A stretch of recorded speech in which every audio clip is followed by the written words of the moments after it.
The clock on the wall read 2:15 p.m. Just 45 more minutes of mind-numbing trigonometry, and I'd be free. I was doodling in my notebook, half listening to the teacher drone on, thinking about absolutely nothing important. It was a perfectly average Tuesday. And then the intercom crackled.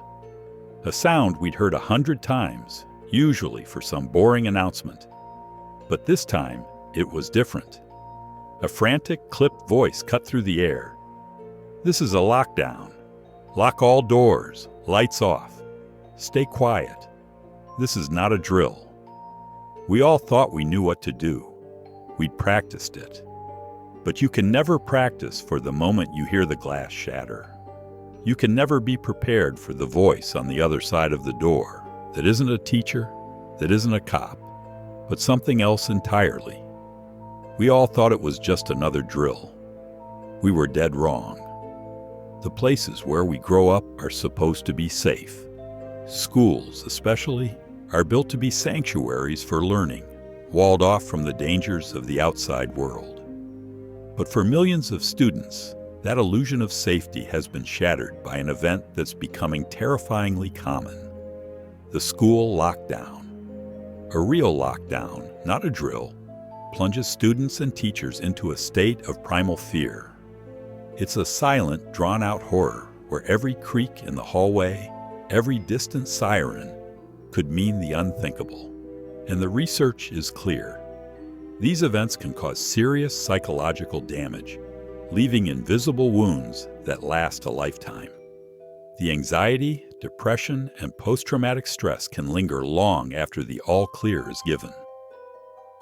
Today, we're sharing 2 stories based on the harrowing, true experiences of students who survive these waking nightmares. These aren't just tales of suspense.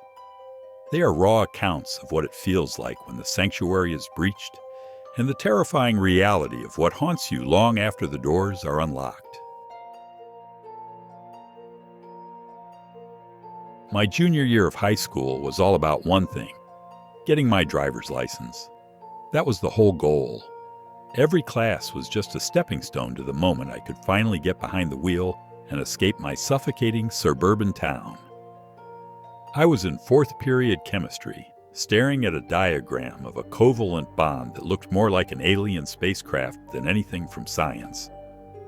My lab partner, Sarah, was trying to get the Bunsen burner to light, and I was mentally calculating how many more lawns I'd need to mow to afford the insurance on my dad's old sedan. You know, the kind of deep, universe-altering thinking only a 17-year-old is capable of. The air smelled like chalk dust and that weird, vaguely sweet chemical scent that clings to every science classroom. Outside, the sun was so bright it made the football field look almost radioactive. It was a day like any other, completely forgettable, until the intercom screeched. It wasn't the usual gentle chime. It was a harsh metallic squawk, like the system was in pain. Then our principal's voice, Mr. Henderson. But it wasn't his usual calm, authoritative tone. It was strained and way too fast. "This is a lockdown. Lock all doors, lights off, stay quiet." A few kids snickered. We'd done this a dozen times. Lockdown drills were as routine as fire drills. Our teacher, Ms. Albright, a woman whose patience had clearly been worn down to a nub by years of teenage apathy, let out a long, weary sigh. She heaved herself up, her orthopedic shoes squeaking on the linoleum, and walked to the door. With a practiced move, she flicked off the lights and twisted the heavy lock. The room was plunged into a dim, grayish twilight, the only light coming from the crack under the door, and the bright sun still mocking us from the huge classroom windows. "Okay, people," she whispered, her voice a low hiss. "You know the drill. Corner of the room, away from the door, away from the windows, and for the love of all that is holy, be quiet." We shuffled over, a herd of grumbling teenagers. The usual jokes started flying in hushed tones. Did someone forget their hall pass again? Maybe the lunch ladies are rioting. We crammed into the corner, a tangle of limbs and backpacks, our annoyance slowly turning to boredom. This was just cutting into our lunch period. But then, the intercom crackled again. Mr. Henderson's voice, but this time it was ragged, breathless. "This is not a drill. I repeat, this is not a drill." Dead silence. The joking stopped. The whispering died. The only sound was the frantic thumping of 25 hearts, all suddenly beating as one. You could feel the air change. The boredom evaporated, replaced by a cold, sharp-edged fear that prickled at the back of my neck. Ms. Albright's face, lit up by the faint glow of her phone, was pale. Her eyes were wide, darting towards the door, as if she could see right through it. We sat in that suffocating silence for what felt like an eternity. 10 minutes, 20. Every tiny sound was amplified. The hum of the ancient radiator, the distant muffled clang of a locker, a cough from the room next door. Each noise sent a fresh spike of adrenaline through me. My hands were slick with sweat. I kept glancing at Sarah, whose face was a mask of sheer terror. We were all imagining the worst. That's the thing about a real lockdown. Your brain, starved of information, starts writing its own horror story. And then we heard it. It wasn't loud. It was a sharp, distinct crack, followed by the faint tinkle of breaking glass. It came from down the hall, toward the old, unused wing of the school. A collective gasp went through our group. Ms. Albright put a finger to her lips, her eyes now filled with something beyond fear, a fierce, protective instinct. We were her problem now, and you could see the weight of that on her face. More silence. The quiet was a physical thing now, pressing in on us. It was a waiting game. We were the hiders, and someone, or something, was the seeker. My mind raced. Who breaks a window to get into a school? Suddenly, a new sound. Footsteps. Slow, deliberate, and getting closer. A shuffling, unsteady gait. They stopped right outside our door. My breath hitched. I could hear my own blood pounding in my ears. We were all completely still, statues carved from fear. A soft, hesitant knock came at the door. Knock, knock, knock. No one moved. We knew the protocol. You never, ever open the door. Not for anyone. Then a voice, a woman's voice, but it was strange. High-pitched and sing-songy, like a character from a kid's show. "Hello?" she cooed. "Is anyone there?" "It's the substitute." I'm lost. My blood ran cold. Every teacher has a master key. A sub would never be knocking. Ms. Albright's face hardened. She shook her head, a tiny, silent command to stay quiet. The doorknob started to jiggle. Violently, the metal rattled in its frame. "Let me in," she shrieked, her voice losing its sweet edge. "I need to check on the students." The rattling stopped. We heard her shuffle away. A wave of relief washed over me, so strong it made me dizzy. But it didn't last. Her footsteps returned, this time with a frantic, rhythmic banging. She was pounding on the small, wire-reinforced window in our door. "I can see you," she screamed, her voice distorted by the thick glass. "You have to let me in. It's not safe out here." We were huddled in the corner, designated as the safe zone, specifically because you couldn't see it from that window. She was lying. The realization that she was trying to trick us was somehow more terrifying than brute force. The banging continued, a frantic drumbeat of terror. It was then that another sound began to cut through the noise, faint at first, then growing steadily louder. The unmistakable wail of police sirens. They were distant, but they were coming. The sound was both a comfort and a confirmation of our deepest fears. This was real. The woman outside must have heard the sirens too, because the banging stopped. We heard her let out a frustrated scream, followed by the sound of her running, her footsteps slapping against the tile as she fled. We stayed in that corner in the dark for what felt like another hour.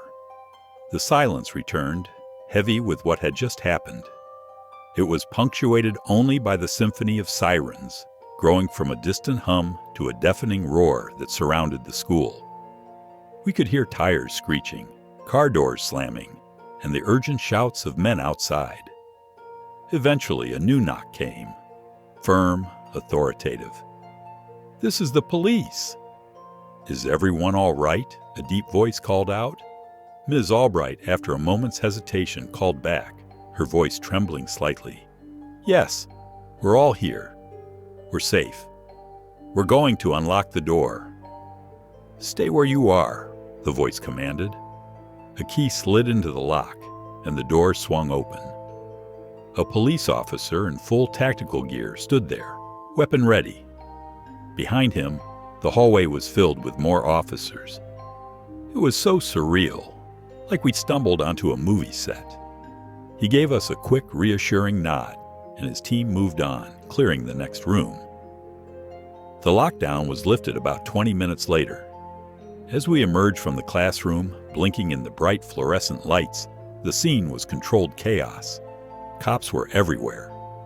Down the hall near the unused wing, yellow caution tape was being strung up. There was shattered glass on the floor. We got the full story in pieces. A woman, a complete stranger, had broken a window to get in. She roamed the halls trying to lure students out of locked rooms. Later, we heard a horrifying detail. A teacher was in the staff lounge when the lockdown was called and ran back to her classroom, only to find it locked. As she stood there panicking, the intruder came around the corner.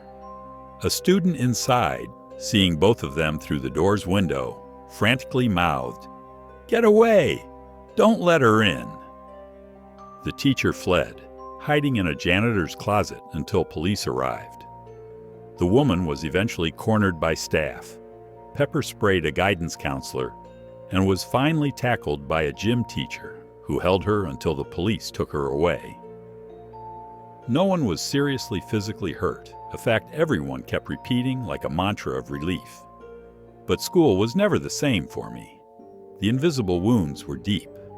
For weeks, my stomach would clench every time the intercom crackled. I started scanning faces in the hallway, looking for danger. The carefree bubble of high school had popped. The knowledge that the walls of our school were so easily breached that safety was just an illusion was a heavy thing to carry. That feeling of vulnerability never really went away. The memory of that sing-song voice and the rattling doorknob still haunts the edges of my quietest moments. So, in that story, the threat was a stranger, right at the classroom door.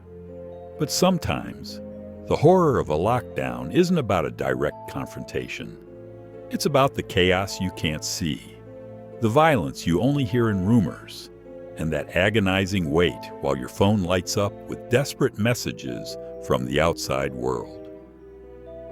This next story is about a lockdown that started not with an announcement, but with the sounds of pure panic.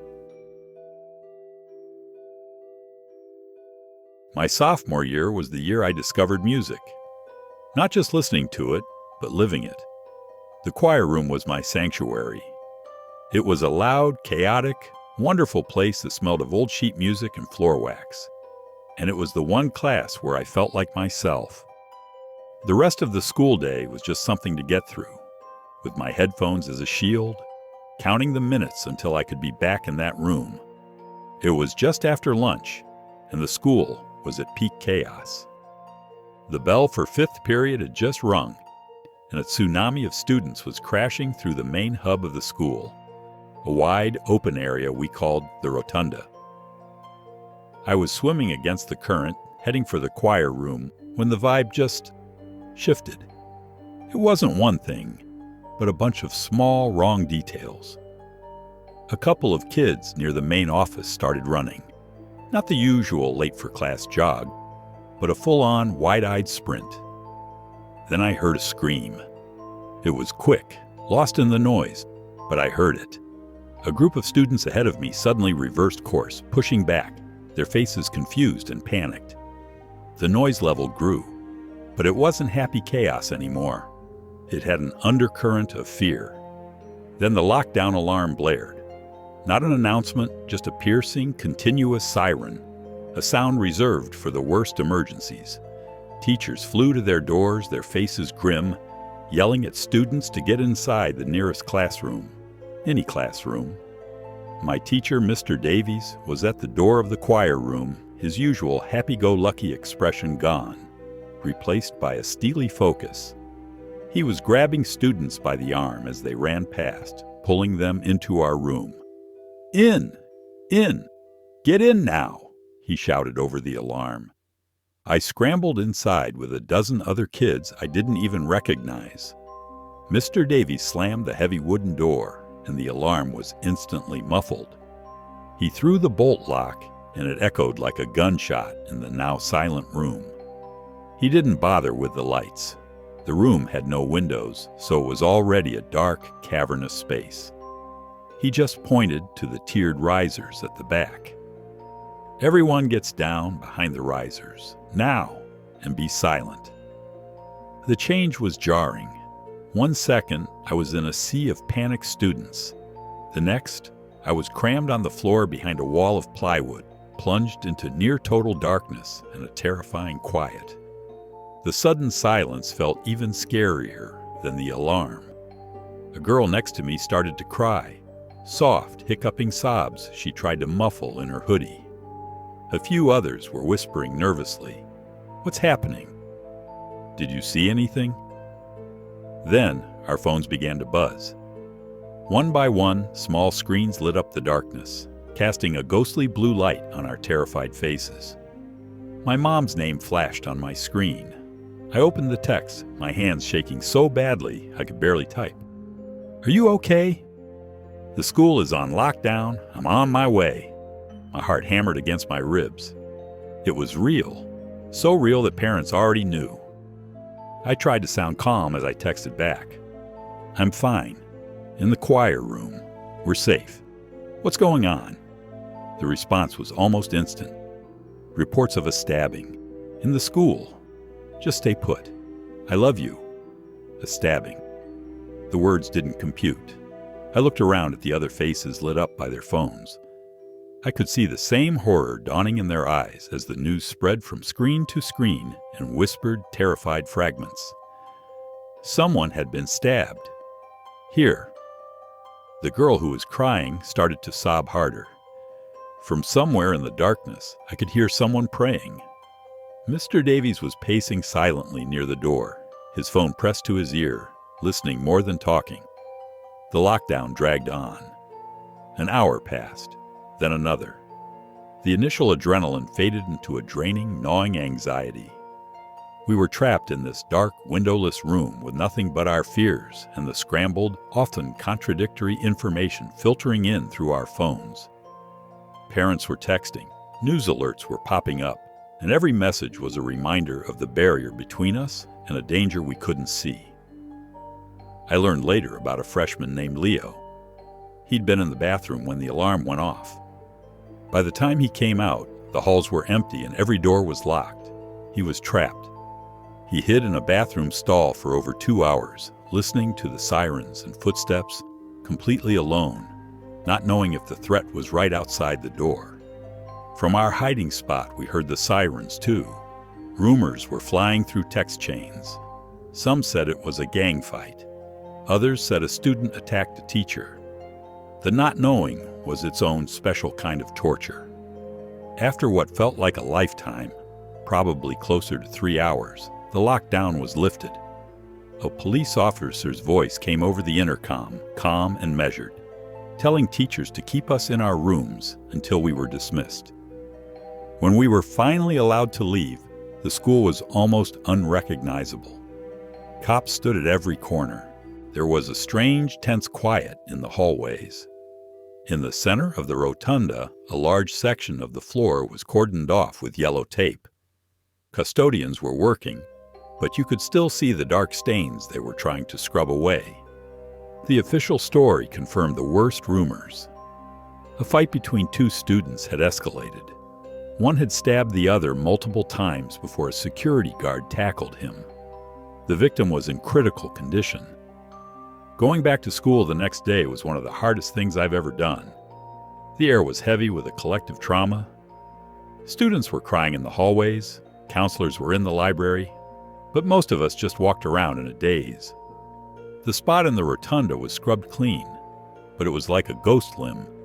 We could all still see the tape, see the stains. We all felt it. This wasn't a stranger. This was one of us. The violence had come from within. For me, the choir room was no longer a sanctuary. It was the room where I was trapped for 3 hours, listening to a girl cry while I texted my mom that I loved her, not knowing if I'd see her again. For years after, I had trouble concentrating. The memory of the chaos, the screams and sirens would just pop into my head without warning. It's a stark reminder that the deepest scars are the ones you can't see, left behind by the whispers and the sirens in the deafening silence of a lockdown. Look, these stories are hard to hear, but they're an important window into what so many students are really facing. The fear and anxiety from these events don't just disappear when the lockdown is over. If you've been through something like this, please know that you're not alone. Feel free to share your own experiences in the comments. Sometimes just knowing you're not the only one can make a difference. And if you think these stories need to be heard, please like this video and subscribe for more real stories that matter. The two accounts we've heard today show a terrifying reality. A school, a place that's supposed to be safe, is turned into a scene of horror. And whether it's a stranger at the door or a threat from within, the result is the same: a profound and lasting psychological impact on students. And it's not just a feeling. The research is clear. Events like this lead to very real increases in anxiety, depression, and PTSD in students. It's a unique kind of loneliness and worry that can fundamentally change how a young person sees their place in the world. These aren't just isolated incidents. They are part of a larger troubling pattern affecting schools everywhere. The invisible wounds are real. So the question that hangs in the air, the one that haunts every student who's huddled in a dark classroom, is one we all need to start asking. How do we make our schools the sanctuaries they are meant to be? And how do we help heal the students who are left to live with the echoes of the silence and the sirens long after the danger has passed?